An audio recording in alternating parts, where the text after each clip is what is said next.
kami ko. Robert of Manila Philippines. Kaya direct ko muna. Direct ko, tingko po ang since fantasy ito. Ano ba, malapit kami ba ito sa Lord of the Rings? Parang Harry Potter type. Okay. So, it's a fantasy na hindi corny, walang lumilipad. Kasi wala pa naman tayong effects, di ba na pag pinalipad ko mga diwata ko, baka ayan corny.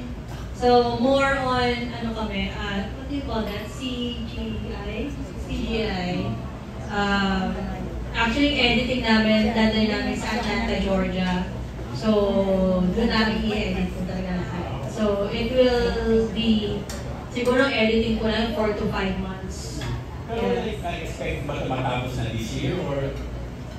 Hopefully matapos this year.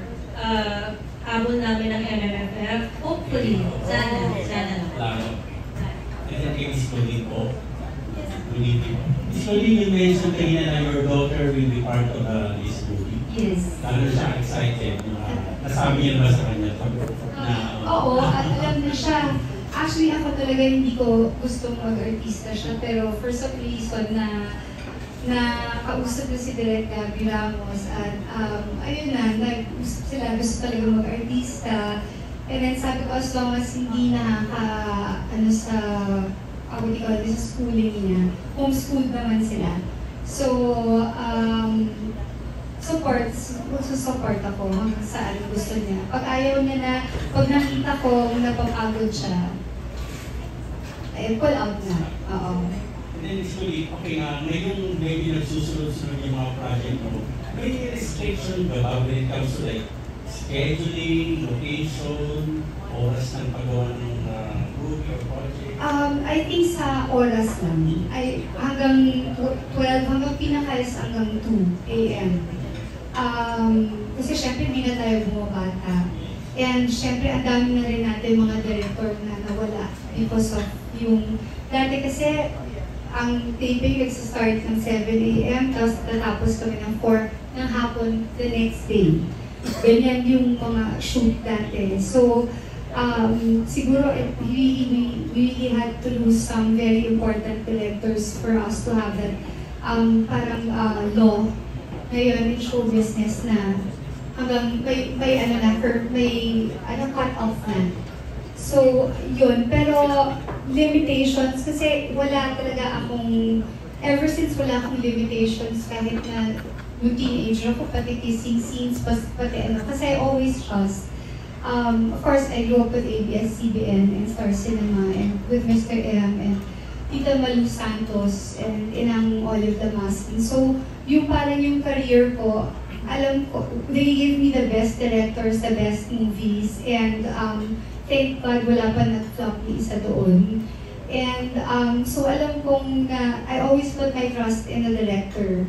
Ganun kalaki ang role.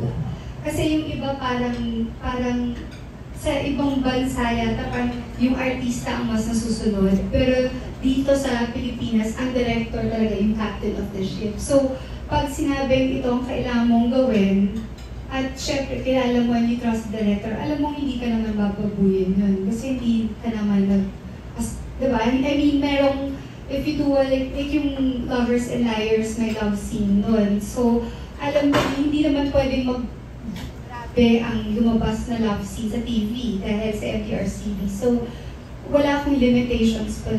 Kasi dapat ang artista, wala naman talaga. Thank you. Thank you. Ito na si Molly Alino from DZRH. Kilay is life. Yes! Ayan! Ito po ang ginagawa namin sa press con. May mga cameraman, lalapang, at syempre mga artista. Ito ngayon ang question ko. Napag-usapan kasi, kanina nabanggit ni Diana, na ang role mo ay diwata. Magtitinda ka rin ba ng pares? Diyan lang. Ano? Diyan lang. Diyan lang yun. Charis lang yun. Bakit? Nagugulat siya. Ang question ko ay ito. Kung totoo na may diwata at hindi may hihiling ka sa buhay mo, ano sa mga tinik sa dibdib mo ang gusto mong mawala sa iyo? Tinik sa dibdib na gawa ng iyong ex? Tinik sa dibdib sa pagkakasakit ng nanay mo, pagkakahulog, yung presidente, o yung sakit ng loob mo ngayon dahil pinasok kayo ng mga magnanakaw? Yan ang aking question para sa araw na ito. Char! Alam mo, I think, dalawa yung sagot ko siguro, yung sa mami ko talaga. Yun yung pinaka-importante. Yung pagkahulog niya sa market, sa escalator, miracle na yun. Tapos sumunod pa tong yung nilooban, yung bahay ng mommy daddy ko, katabi yun eh, yung bahay ng kuya ko at ng mommy daddy ko sa Subic because lahat yun pinaayos ni Gretchen. So, lahat bago, pina-landscape na lahat yun, million, with the best TVs, bagong aircon, lahat. And in 4 days, with the audacity and the nerve ng mga magnanakaw, nabalikan yun at nagkakabulan sila ng pulis. Pero hanggang ngayon, hindi pa rin nila makita. And hindi lang kami pati my manager ALV, napasukan rin yung bahay niya and 4 houses beside him. And kapit-bahay niya ang congressman ng Subic. So, merong problema sa loob ng SBMA na dapat talagang sana yung officials ng SBMA at ang mayor ng Olongapo, gawan nyo naman ang paraan. Because this sent my mom almost to the ICU. Kung hindi nakita ni Noah, nag-hotel kami kasi. So kung hindi nakita ni Noah na yung mommy ko nakaganon, malamang wala na yung mommy ko. We had to rush her to the ER of Subic, and I'm really thankful dun sa Bay Point Hospital because napakabilis nilang inasikaso yung mommy ko. Yung BP niya was 210 over, hindi ko na rin alam kung anong mangyayari. And during that time, yung taas ng bahay namin, hindi pa nakuha yung mga TV, hindi pa nakuha yung mga aircon. And that time, naisip ko na iwan ko muna sandali yung mommy ko para kunin na. And yun yung oras, nung nakita sa time stamp ng CCTV, yung oras na kinuha nila. So it also saved me. So yun talaga ang pinaka-ano ngayon. Pati yung mga kaso-kaso, sabi ko, hindi na muna yan, unahin ko muna talaga. Kasi kasuhin yung mom ko, she's 88 years old already. And